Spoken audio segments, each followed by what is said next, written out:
Nga kjo diel një zbatimi sistemit hyrje daljeve, një mekanizëm i ri digital kufitar që do të zvendësoj vullat manuale të pasaportave me regjistrim elektronik në kufit e jashtëm të 29 vendeve europiane.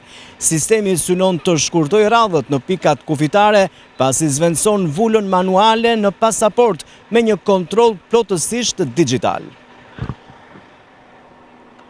Të dhënat biometrike të pasagjerëve, gjurmët e gishtave, njohja e fytyrës si dhe skanimi, regjistrojnë së bashku me emrin, datën dhe vendin e hyrjes dhe daljes së tyre.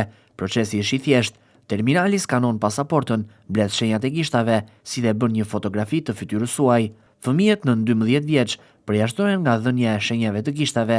Gjatë procesit, udhëtarëve u bëhen 4 pyetje të detyrueshme, përfshirë konfirmimin e adresës së qëndrimit dhe verifikimin e burimeve financiare të mjaftueshme për të mbuluar qëndrimin në zonën Schengen.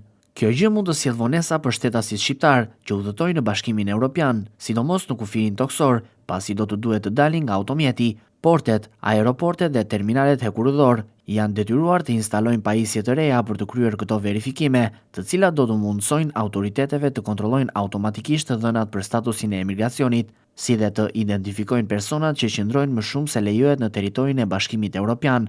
Sistemi i ri është menduar vetëm për udhëtarët jashtë vendeve të Bashkimit Evropian, si ata që vinë nga Mbretëria e Bashkuar, Shtetet e Bashkuara, Izraeli, Japonia, Brazili dhe shumë vende të tjera, të cilat hyn ose dalin nga zona Schengen për qëndrime afatshkurtra. Të dhënat e hyrjeve dhe daljeve do të ruhen deri për 3 vjet, ndërsa dosjet individuale me të dhënat personale do të mbahen një ditë më shumë. Pas përfundimit të kësaj periudhe, të dhënat fshihen automatikisht dhe do të jetë e nevojshme që të mblidhen përsëri nga e para.